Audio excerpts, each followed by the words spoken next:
Muy buenas noches a todos, ¿qué tal estáis? Bueno, es coyuntural, es un poquito entrando en situación de contexto, ponerme la roja por el repaso que vamos a hacer de la selección española, pero no solo ella, sino algunas más, ya que no ha sido al azar el hecho de que estos clasificatorios de Eurocopa 2024 me ponga a hablar un poquito de España, Portugal, Bélgica y Países Bajos. ¿Y por qué estas cuatro en cuestión? Porque son selecciones que han experimentado un cambio de seleccionador, es decir, hay un nuevo técnico en cada una de ellas y por lo tanto se inicia una nueva era en cada una de ellas. Entonces, simplemente vamos a analizar jugadores, sistema de juego y, bueno, evidentemente no es algo concluyente, ya que estos primeros partidos de clasificación, pues al fin y al cabo es para admitir sensaciones, una idea de juego de cada entrenador y ver con qué jugadores se cuentan y con cuáles no, o quiénes están de parche o quiénes al final son insustituibles. Entonces, evidentemente, como estamos hablando ahora de que estamos en un calendario en este parón por selecciones de 2 partidos, algunas una incluso porque descansan, como por ejemplo el caso de Bélgica, que luego jugará un amistoso aparte.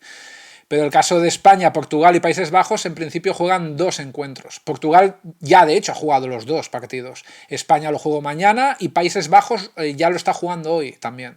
Entonces, pues bueno, evidentemente es un hecho que van a rotar, van a haber muchas rotaciones, no va a haber un 11 definido, pero podemos tener una idea también de qué quiere cada entrenador para cada equipo. Y esto es lo que vamos a analizar aquí pues, con 4 pinceladas.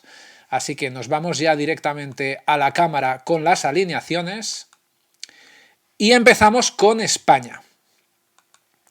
Con España creo que evidentemente hablamos que Luis de la Fuente es el sucesor de Luis Enrique. Esto ya lo sabemos, como también evidentemente en las otras selecciones pues también apostaremos pues por cada uno de los nuevos entrenadores. En el caso de Luis de la Fuente ya estuve leyendo en varios sitios en la prensa que ya algunas de las cosas que habían cambiado antes del partido que se jugó ante Noruega era que, por ejemplo, había quitado los andamios donde Luis Enrique hacía algunos de esos análisis para tener más panorámica y hacer los cortes y ver pues en cada línea cómo podían jugar los suyos. Y volvemos a optar por un 11, o mejor dicho, un esquema de juego donde se vuelve a premiar, donde se vuelve a utilizar, donde se vuelve a explotar el 9, el delantero de referencia, cosa que con Luis Enrique se jugaba con falso 9 o directamente sin delanteros. Yo creo que España es una de las selecciones más nutridas de jugadores que puedes hacer hasta prácticamente 2 onces. Y como podéis ver en este primer esquema que he puesto, que estas alineaciones son caseras, las he hecho yo propiamente pues con la aplicación Lineup, podéis ver sostenido sobre todo en base al primer partido, Kepa Arrizabalaga en portería, Laporte, Nacho, Valdé, Carvajal. El centro del campo, creo que la gran novedad, aparte de ese doble pivote conformado por Merino y Rodri, es sobre todo la inclusión de Aspas de media punta, haciendo de enganche con el delantero. Y luego ya Gavi Olmo, Gavi jugando entre interior extremo, siendo ese centrocampista adicional que permite ganar superioridad numérica en los duelos. Olmo un poquito más con libertad, jugando también, acompañando a Aspas por detrás, abriendo banda o cayendo al centro cuando la situación lo requiere. Y evidentemente, pues arriba en punta empezó el partido con Morata, pero acabó siendo Joselu, bueno, un Joselu estelar, todo hay que decirlo, que debutaba además con la roja. Era uno de los jugadores que se estrenaba con la camiseta española y lo hizo a lo grande porque marcó los 2 goles que certificaron el resultado de ese 3-0 ante Noruega y uno pues de Ariete, un pase por la banda de Fabián Ruiz, si no recuerdo mal, que asiste y que cabecea ajustada lamiendo al palo, muy colocadita. Y luego el segundo gol, que es gol de herredor, de delantero centro, de 9 puro, un chute de Oyarzabal que repele mal el guardameta, que era Nilan, el del Leipzig, y que en esa jugada en la que el balón está dividido en varios jugadores que no llegan a despejar, pues Joselu la empala y marca. Creo que fueron 107 o 109 segundos los que tardó Joselu en marcar entre el primero y el segundo gol para lograr ese doblete. No es el doblete más rápido de la selección, de un jugador de la selección española, pero sí de los más rápidos. Superó al mismísimo Morientes en un partido que jugó, si no recuerdo mal, con Suecia en 1998, que tardó 5 minutos o 4 minutos y pico en lograrlo, pero sí que estuvo por detrás, por ejemplo, de Chiqui Begiristain y de Dani Huiza. Dani Huiza tardó, creo que fueron 90 segundos entre un gol y otro. Pero bueno, evidentemente José lo ha hecho historia con la selección española, con esos 2 goles. Evidentemente pone competencia en ese 9 que se va a disputar con Morata y también con Borja Iglesias. Aspas yo lo vi un poquito más desubicado jugando entre líneas de segundo punta. No sé si incluso al gallego podría encajar mejor partiendo de la base donde estaba Gavi u Olmo, o hasta incluso en momentos puntuales de delantero centro. La verdad es que a mí personalmente no me convenció entre líneas Yago, pero yo celebro que se vuelva a apostar por varios delanteros, pues para sobre todo tener más artillería y que se signifique más pues la posibilidad de que se generen ocasiones y que haya más posibilidades pues para marcar el gol. Del resto del 11, también es verdad que junto a Merino y Rodri podría ser Zubimendi también el que quizá tenga minutos mañana ante Escocia. Oyarzabal lógicamente todavía está un poquito fuera de su nivel. Esa lesión que le ha tenido tan aletargado durante tanto tiempo creo que puede pesar, así que veamos el tiempo que coge de rodaje para volver a ser el de antes. Y en defensa pues está todavía por ver. Yo por ejemplo aquí no lo he incluido porque este es un 11 sobre todo sustentado en lo que vimos el otro día ante Noruega, pero yo creo que Íñigo Martínez tendría que ser de la partida junto a Laporte. Y Carvajal, por ejemplo, a mí no me gusta defensivamente, pero reconozco que hizo muy buenas internadas y muy buenos centros al área en el partido ante los noruegos. Lo que pasa que es verdad que en líneas generales vi a España con fluidez, con dinamismo.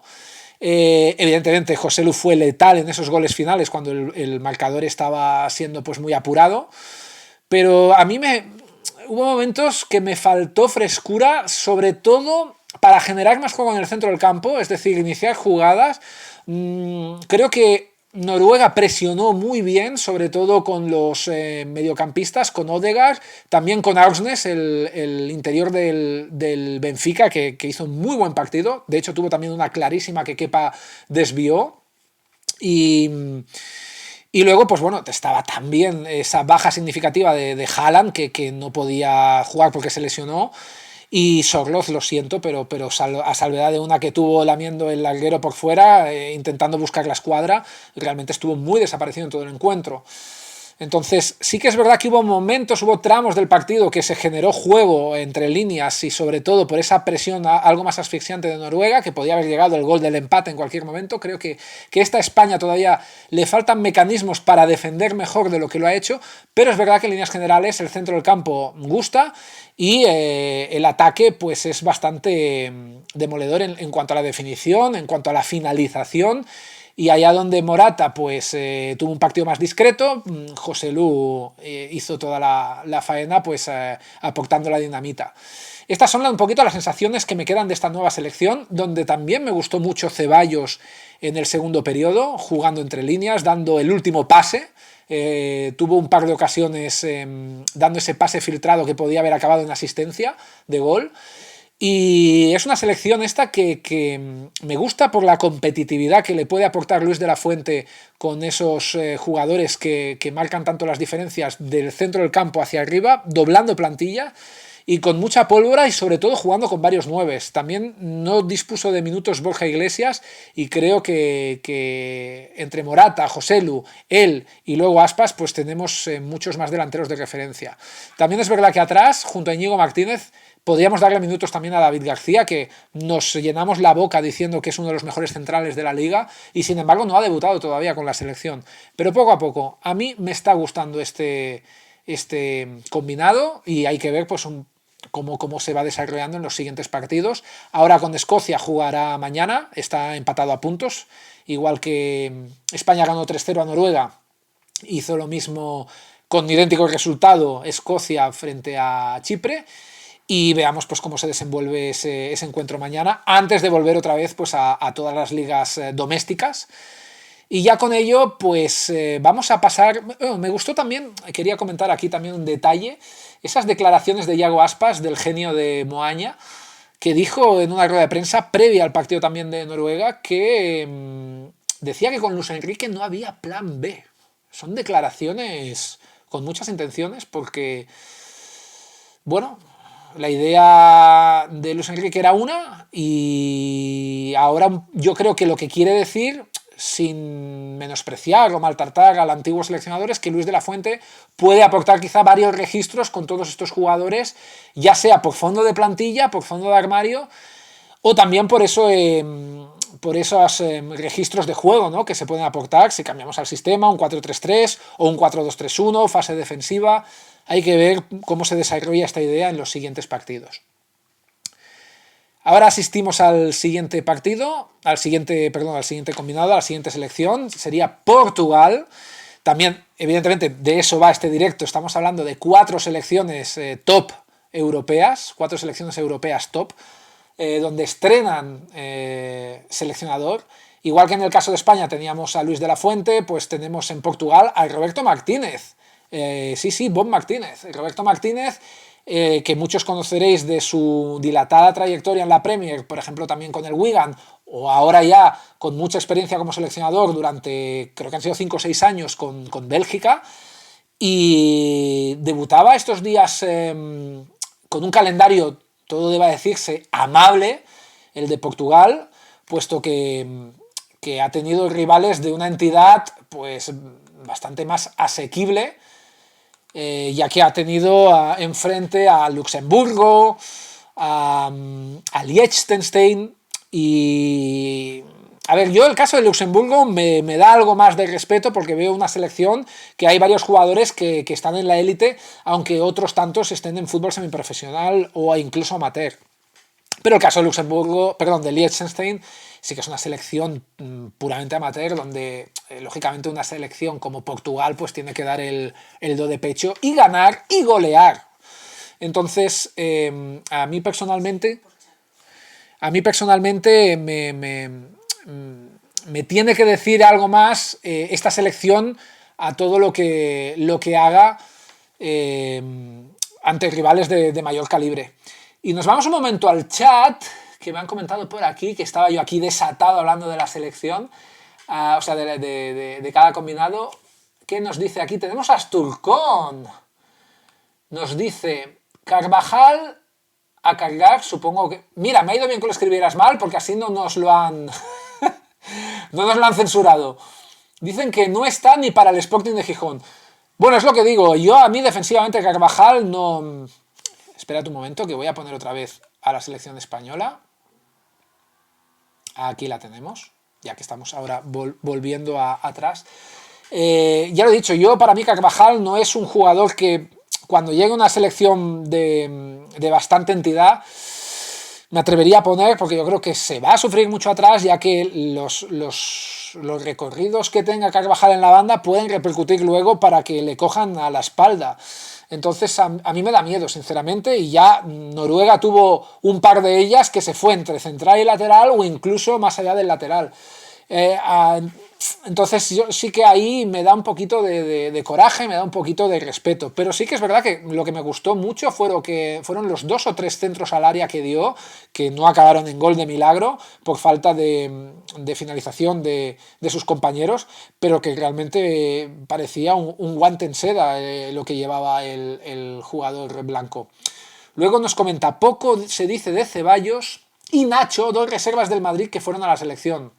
Bueno, Nacho, estuvo un poquito en la línea de Carvajal, creo que a Nacho le falta contundencia atrás, pero sí que es verdad que a ver, evidentemente, yo antes pondría a un Íñigo Martínez o hasta David García, pero Nacho yo creo que ayer no tuvo, o antes de ayer, mejor dicho, yo vi el partido en diferido ayer, pero fue antes de ayer sábado, no lo vi excesivamente sufrido, aunque es verdad que hubo algunas acciones también, lo que decíamos, entre central y lateral que contrajeron algún que otro susto.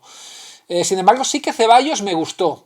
tengo que decir que Ceballos lo que me sabe mal es que el centro del campo hay una calidad increíble entre, ya solamente teniendo a Merino, Rodri, Zubimendi, alguno más que me dejaré, más allá de ese enganche que hablábamos de Aspas. Pero a mí Ceballos me gustó mucho lo que estuvo jugando. Los minutos que disputó, la verdad es que me gustó porque, ya digo, tuvo 2-3 últimos pases que no acabaron en gol de milagro, que podían haberse convertido, se podían haber transformado en asistencias, y tuvo mucha visión de juego. Me gustó mucho, pues eso, cómo rompía prácticamente 2-3 líneas de presión con esos pases finales. A mí personalmente me encantó. Lo poco que le dieron de tiempo me gustó mucho. Trajo mucho peligro de por sí. Y luego dices, Aspas perdió todas sus fuerzas el día anterior criticando a Luis Enrique. Sí, esto es lo que comentaba, ¿no? Que tuvo unas declaraciones en parte desafortunadas. No sé si quería tanto ensalzar la labor de Luis de la Fuente ya solamente por ese fondo de armario que había aportado y esos cambios de registro, pero sí que fueron un poquito desafortunadas en cuanto a la crítica más feroz que podía acarrear pues, para el antiguo entrenador asturiano. Como ves, Tuso, soy muy crítico con esta selección. Sí, lo que pasa que yo no te voy a juzgar por ello, Asturcón, porque yo creo que esta selección está todavía en ciernes, se está gestando y es pronto todavía para criticarla o para ensalzarla, ya que necesita de más partidos y ver si este seleccionador pues, es apto o no. A mí las sensaciones iniciales, por líneas generales, me está gustando, me está agradando, pero hay que ver a lo largo de los partidos si esa idea se desarrolla debidamente o si se cometen errores de peso que pueden pues, costar partidos y entonces a partir de aquí, lógicamente, ya acarreará críticas de la prensa, como es lógico. Pone aquí Dorimat avisado. Sí, me ha avisado antes Dori porque estaba con las alineaciones y no había mirado el chat porque como estos directos que estoy haciendo que son muy breves, apenas nadie se ha conectado nunca en el chat. No, apenas no, ninguno. Pues lógicamente no estaba atento y ahora pues me ha hecho recapacitar, habéis sido mi conciencia y yo quiero evidentemente que estéis ahí y, pues para hablar y para comentar y para responder y para interactuar, que es lo que me interesa, así que gracias por estar aquí, Asturcón, y gracias Dori por avisarme. Dice aquí, a mí me gustó más Fabián que Ceballos con sus pases desde la izquierda y se nombró. Bueno, yo sí que ahora te comento que Fabián Ruiz, lo he dicho abiertamente, el primer gol de Joselu en su cuenta particular, que es el 2-0, es un pase suyo, es un centro no lateral, sino bombeado desde un poquito desde atrás, siguiendo un poquito esa línea de Mendilibar en sus equipos, como por ejemplo en el Eibar, donde los laterales o los extremos, los laterales suben más o los extremos no llegan a fondo y juegan en esa base intermedia para centrar. Y yo creo que Fabián Ruiz pues, lo hizo muy bien, como hemos visto otras veces a José Ángel Cote o a Brian Hill. Sí, a mí me gustó Fabián Ruiz, la verdad que sí. Y dices que este seleccionador será sacrificado por la prensa mesetaria al tiempo. Eso es, vale, sería supongo que de lo que comentaba antes, de Fabián Ruiz. Este seleccionador será sacrificado por la prensa mesetaria al tiempo. Bueno, está claro que si los pocos nombres que ha seleccionado del Madrid, Nacho y Carvajal, que no han convencido excesivamente, y Ceballos, que no ha sido titular, que a mi juicio fue el que más me gustó de todos los blancos, pues puede que la prensa madrileña se ponga muy estricta y haga campaña de críticas. No te digo que no, no lo sé. La verdad es que tampoco no he estado muy pendiente, pero ya lo veremos en el partido con Escocia a ver qué pasa. Pues seguimos con el... Este mouse me va como loco, me salta 2 o 3 selecciones de golpe. Vamos con Portugal. La Portugal de Roberto Martínez, de momento ya comprende una idea de juego en cuanto al dibujo bastante diferente de la de su predecesor, que es Fernando Santos. Para empezar, si os acordáis, con Fernando Santos se jugaba un 4-3-3 con posibilidades de acercarte a un 4-2-3-1. Pues bien, Roberto Martínez es bastante definitorio, bastante... ¿cómo decir la palabra? No se negocia el modelo de juego. A él le gusta el 3-4-3 con el que venía jugando con Bélgica y va a apostar por ese 3-4-3 con Portugal. Entonces pasamos a una Portugal que cambia con esos 3 centrales, donde tienes un centro del campo con dos extremos que son laterales de mucho recorrido, pero afortunadamente creo que esta selección da para ello, porque tienes laterales de mucha profundidad y que mejor que aprovecharlos pues con ese esquema donde ejercen de carrileros.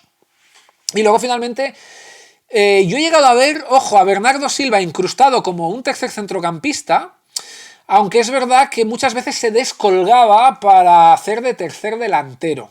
Entonces, claro, tienes muchísima pólvora arriba, porque Joao Félix y Bernardo Silva entre líneas te hacen un destrozo. Y me ha llamado la atención soberanamente que la apuesta por el Lleida sea la de seguir teniendo una continuidad con Cristiano Ronaldo, que había sido defenestrado por Fernando Santos. Pero ojo, que de momento los números la avalan y Cristiano parece estar reviviendo una segunda juventud. Vuelvo a decir, entre paréntesis, lo mismo que comentábamos antes de volver a estar hablando de la selección española, que es que Portugal, ha tenido dos partidos muy asequibles, muy facilones. Con Luxemburgo le voy a poner un poquito más en estima, porque creo que es una selección maltratada en el sentido del histórico, porque es una selección que históricamente pues, ha sido de las más débiles de Europa. Creo que Luxemburgo ha dado un escalón más de calidad, lo ha tenido, pero evidentemente sigue lejos para competir con una selección top como es Portugal. Pero bueno, no hay que menospreciar la goleada lusa a los luxemburgueses. Sin embargo, sí que tengo que decir que Liechtenstein sigue siendo una de las más flojas selecciones del continente europeo, del panorama europeo, y por lo tanto, pues no creo que sea una selección para calibrar, pues estos resultados. Hemos estado hablando de goleadas, de 6-0, de 7-0, de 4... Claro, y donde Cristiano Ronaldo se ha puesto las botas, donde ya los partidos orillaban con goleadas de 4-0, pues Cristiano ha marcado 1, 2, 3 en su cuenta particular. Creo que han sido 2 dobletes. Entonces, bueno, no tengo mucho que decir en cuanto a la idea de admitir cuál es el nivel de esta Portugal, cuál es el techo que puede llegar esta selección portuguesa de Roberto Martínez, pero sí esas pinceladas con ese cambio de juego, con ese cambio de esquema, sobre todo pues más ofensivo, más valiente, con esos tres centrales, esos dos carrileros, insisto, que son Guerreiro y Cancelo, que antes hacían de laterales, y que teniendo esa profundidad tan potente, pues yo creo que viene como anillo al dedo. O sea que creo que es una mejora sustancial y que por el perfil de jugadores se puede permitir, se puede llegar a cumplir con esta idea. Entonces, nos comentas, Turcón, perdón, Escocia, grandes enfrentamientos con España en los 80. Sí, claro, de hecho Escocia, creo que el último mundial en el que participa, no sé si es en los años 80, en el de España en el 82 o en el 86, pero me suena que su último referente como participante en un mundial es ahí. Y muy mítico, sí, tanto. Pues volviendo a Portugal, de momento los matices que hemos visto respecto al 11... Ya digo, sobre todo Bernardo Silva, de tercer centrocampista de un 3-5-2 a un tercer delantero a un 3-4-3. Paliña y Bruno Fernández inamovibles. Estos son motores del equipo y yo creo que son innegociables. Hemos visto el cambio de laterales, pero para mí siguen prevaleciendo Guerreiro y Cancelo por delante de Nuno Méndez y Dalot. Tengo la duda, creo que es verdad que Danilo Pereira se ha desempeñado muy bien en el Paris Saint-Germain, haciendo de central auxiliar con tantas bajas que ha tenido el Paris Saint-Germain, el PSG con Marquinhos, Kimpembe, muchas bajas en defensa que han permitido que Danilo Pereira juegue central, y le ha gustado a Roberto Martínez tener esa continuidad con Danilo Pereira en esa posición.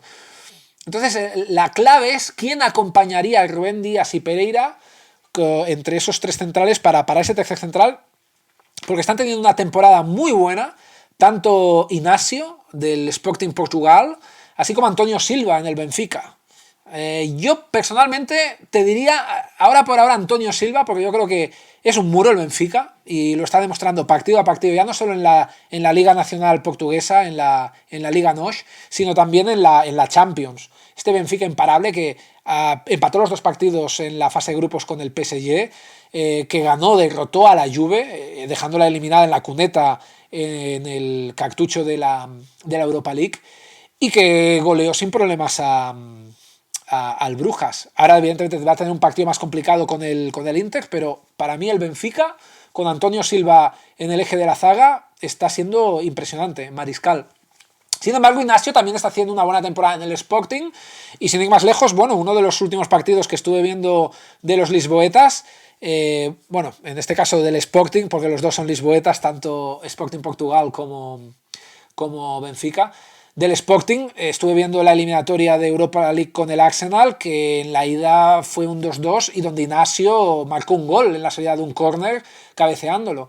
Así que tengo la duda. Yo personalmente, y esto ya es una apuesta más mía que no a lo mejor la idea que pueda tener Roberto Martínez, pero yo creo que junto a Rubén Díaz podrían ser perfectamente los dos centrales titulares acompañantes del central del Manchester City, Ignacio y Antonio Silva. Lo que pasa es que si le gusta mucho a Danilo Pereira en esa demarcación, aún no siendo un central nato, pues puede que alternen Ignacio y Antonio Silva. Pero yo personalmente alinearía juntos a Rubén Díaz, a Ignacio y a Antonio Silva. Entonces luego ya arriba, para mí la única duda que queda es si Leao va a tener más protagonismo, porque de momento está Joao Félix por delante en los dos partidos, pero Leao las veces que ha salido ha hecho cosas, falló un penalti, luego marcó también un gol, asistió, y Ronaldo pues sigue haciendo historia, ya lo digo, aunque los rivales no hayan sido tanta entidad, con los goles que ha marcado ahora ya se convierte, si no lo era ya antes, en el jugador que más goles ha marcado con su selección, o sea, es el máximo goleador de las selecciones, de la historia. Así que bravísimo Cristiano Ronaldo, y ahora lo que hay que ver es si el luso sigue demostrando su calidad pues ante rivales de mayor empaque, ya lo iremos viendo.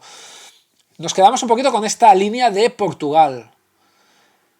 Y ahora nos vamos a Bélgica, precisamente Bélgica, de la que se ha ido su anterior seleccionador después de tantos años, que era Roberto Martínez, y ahora ha llegado Domenico Tedesco, que muchos de los gourmets de fútbol internacional recordaréis de su paso por el Leipzig, aunque tuvo momentos de auge, la verdad es que no acabó de triunfar y ahora hay que ver pues qué trayectoria va a tener con los Red Devils. Y viendo esta selección, la idea que me sugiere es que sigue un poquito también la línea que defendía Tedesco, me refiero, al equipo del Leipzig, de su Leipzig el año pasado. O sea, juega con un pivote defensivo único, juega con dos interiores que bajan a defender y suben, y luego pues con dos volantes más que extremos y con un único punta arriba. La gran novedad yo creo pues es eso, que si se va Roberto Martínez,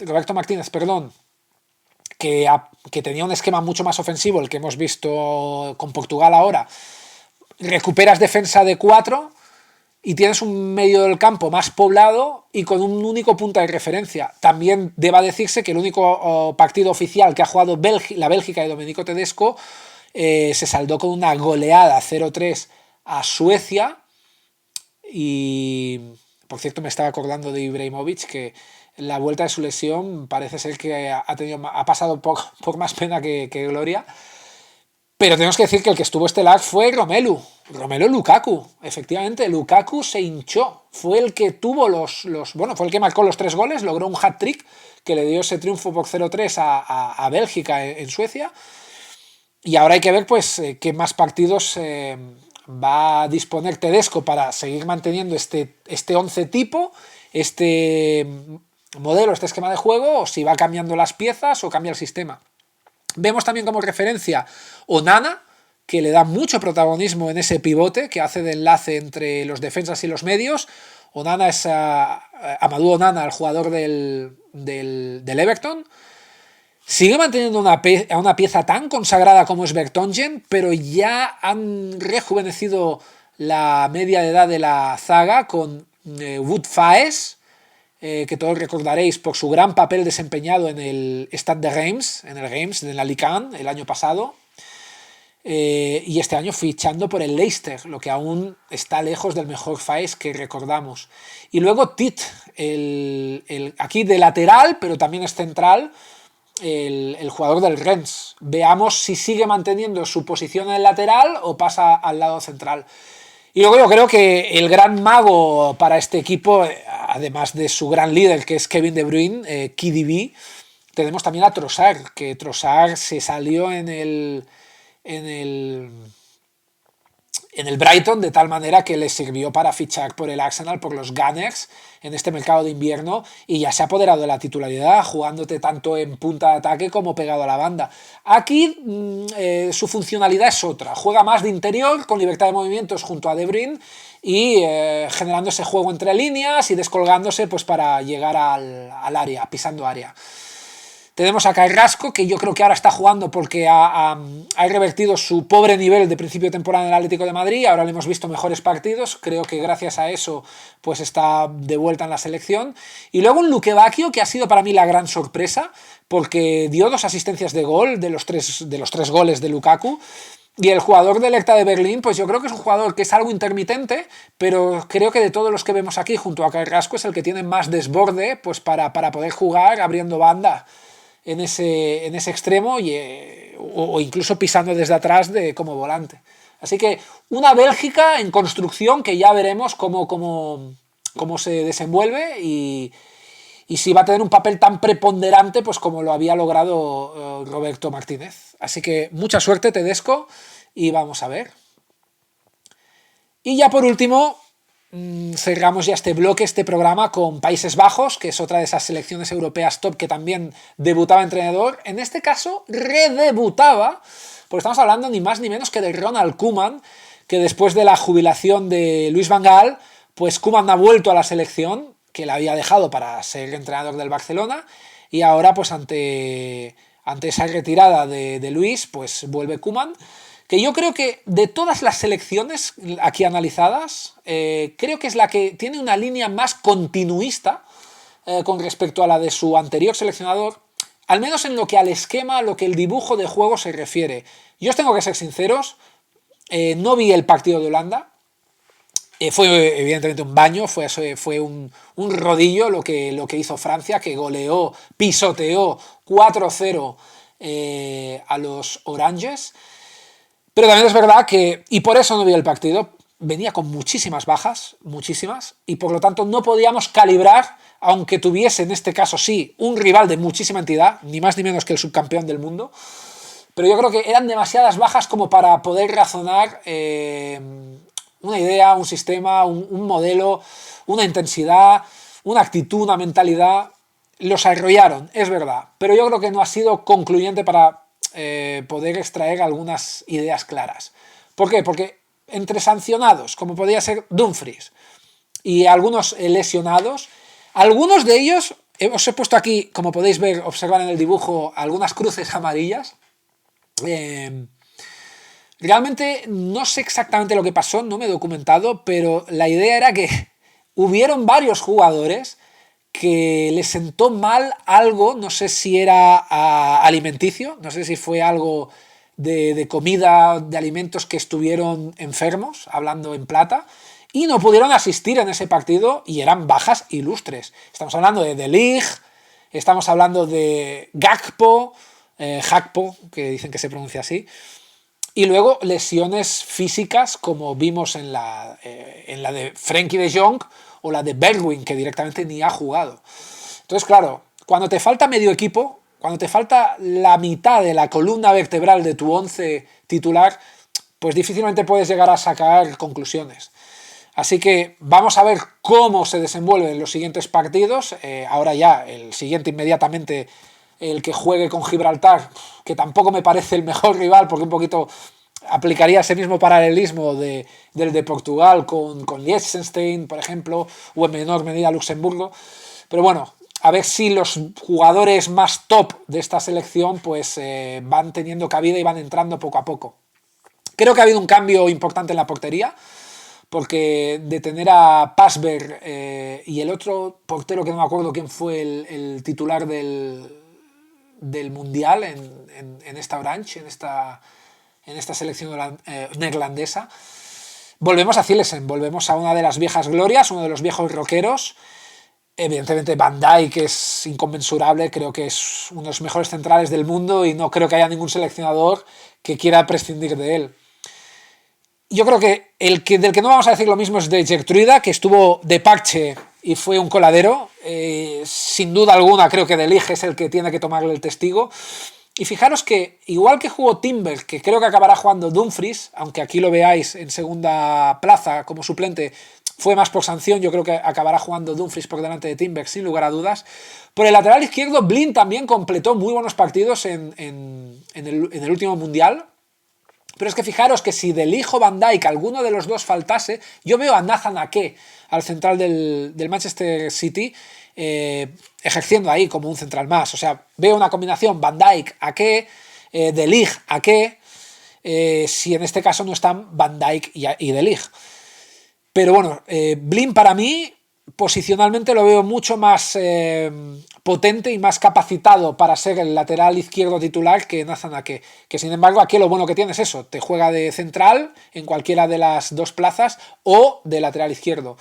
En el centro del campo, ya digo, muchísimas circunstancias, mejor dicho, una alineación de muchísimas circunstancias, porque teníamos a Kenneth Taylor, que no suele ser habitual, por Frenkie de Jong. De Ronnie Klaassen yo creo que cada vez va a tener más protagonismo, más responsabilidad el pivote del Atalanta que no Klaassen. Wijnaldum, que había estado también en un periodo de convalecencia por lesión, creo que es inamovible ahí. Y lo bueno es la delantera, porque fíjate que aun teniendo las bajas de Gakpo y Bergwijn por diferentes situaciones, tenemos a Simons, que se ha salido en el PSV Eindhoven, que está siendo uno de los máximos goleadores de la Eredivisie, de la liga holandesa, y luego a Bergwijn, que también le da mucho criterio al juego, aunque a Bergwijn también lo puedes poner de interior, jugando donde Kenneth Taylor o Wijnaldum. Y Depay, que naturalmente es el 9 de referencia, sin ser 9, jugando en punta, jugando incluso retrasando su posición atrás de media punta o de falso 9, escorándose a las bandas o creando juego para los extremos. Depay yo creo que es el jugador indispensable en este ecosistema para que Países Bajos pues funcione, para que carbure. Y lo que os decía, que para mí los delanteros hay tantísimo donde elegir que aún fijaros, sin Bergwijn ni Gakpo han estado Bergwijn y Simons, pero es que también tenemos a Malen, que últimamente está jugando bien en el Borussia Dortmund, y a Weghorst, que en el Manchester United todavía está faltando coger rodaje, pero recordad que ha sido uno de los goleadores más prolíficos de la Bundesliga en su etapa en el Wolfsburgo. Así que esta Holanda a mí me da buenas sensaciones, más allá de todas las bajas y de que el rival que viene ahora no va a ser el más óptimo pues para calibrarlo, pero es verdad que de todas las selecciones es la menos rupturista, es en este caso la más continuista y por lo tanto quizá la que veamos menos novedades pues respecto a la Holanda que ya habíamos vivido en este Mundial de Qatar que se estuvo disputando pues en los meses de noviembre y diciembre. Entonces yo creo que va a ser muchísimo más revolucionaria, por ejemplo, España, Portugal o hasta Bélgica. Por sensaciones, quiero ver si Bélgica va a llegar lejos o no. No sé yo si la idea de Domenico Tedesco, y esto ya me muevo por sensaciones, va a ser la más idónea. Pero en cualquier caso, España y Portugal para mí prometen y mucho.